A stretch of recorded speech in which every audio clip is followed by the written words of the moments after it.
Lengo kubwa la kuwaiteni hapa ni kuzungumza na vijana wenzetu ambao wanatutazama, lakini kuzungumza na waandishi wa habari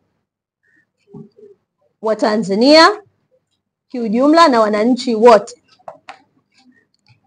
kutoa wito kwa vijana wa Kitanzania kujitokeza kwa wingi kuboresha taarifa zao katika daftari la kupiga kura kwa mzunguko wa pili.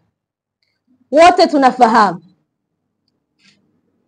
mwaka huu tuna jambo kubwa la kulikamilisha: uchaguzi mkuu wa taifa, kuchagua viongozi ambao tunawaamini, viongozi ambao watatuongoza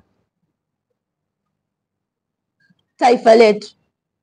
Kwa ni haki ya msingi ya kila kijana kujitokeza kupiga kura, lakini kabla ya kupiga kura kuboresha taarifa, kwa sababu tunafahamu vijana wengi wanahama makazi fulani kwenda makazi mengine, na ni lazima kuboresha taarifa zao ili waweze kupata haki yao ya msingi.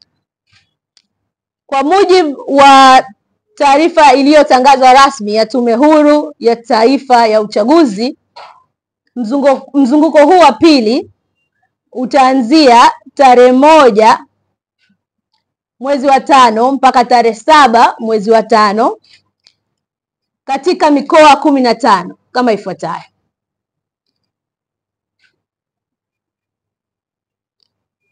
Mkoa wa kwanza utakuwa Geita, kufuatiwa na Kagera, Mara, Shinyanga, Mwanza, Simiu, Rukwa, Tabora, Katavi, Kigoma, Iringa, Ruvuma, Mbeya, Njombe na Songwe.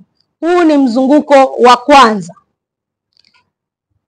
Tarehe 1 mpaka tarehe 7 Mei, mzunguko wa pili, ni mikoa 16 ambayo ni Arusha, Manyara, Kilimanjaro, Tanga, Morogoro, Pwani, Singida, Dodoma, Dar es Salaam, Lindi, Mtwara, Mjini Magharibi, Kaskazini Unguja, Kusini Unguja, Kaskazini Pemba na Kusini Pemba. Tarehe 16 mpaka tarehe 22 Mei 2025 ni mzunguko wa 3 wa vituo vya magereza na vyuo vya mafunzo, ambao 10 ni Zanzibar na vituo vya magereza 130 Tanzania bara. Tarehe 28 Juni mpaka tarehe 4 2025, katika awamu hii jumla ya vituo 7869 vitatumika katika Tanzania bara, ambao ni vituo 7659 na Zanzibar vituo 210. Hii ni kwa mujibu wa taarifa ya mwenyekiti wa tume, Mheshimiwa Jaji wa Rufani Jacob Mwambegele, na matarajio hayo, kwa taarifa hii tunategemea vijana wengi kujitokeza na kuboresha taarifa zao. Kama nilivyosema hapo awali,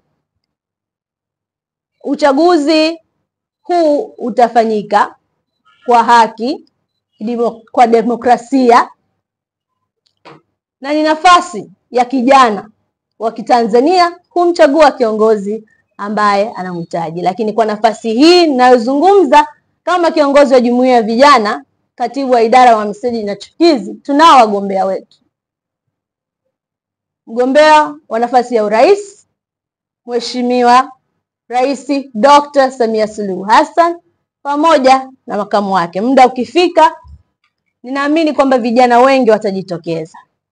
Lakini kwa nini tujitokeze na tujisajili?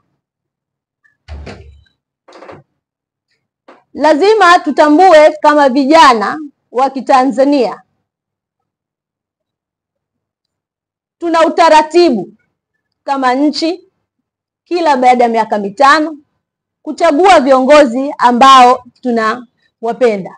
lakini viongozi wenye utayari kutumikia taifa letu la Tanzania. Hatuna sababu sisi kama jumuiya ya vijana kupinga uchaguzi. Tumejiandaa kikamilifu kushiriki kikamilifu uchaguzi huu wa mwaka huu na bila kuyumbishwa. Nia tunayo, ari tunayo na nguvu tunazo, na tupo tayari kupiga kura na kujitokeza kama vijana kugombea nafasi mbalimbali. Ndugu zangu, tumewaita leo waandishi wa habari pia kuzungumza swala la amani la taifa letu.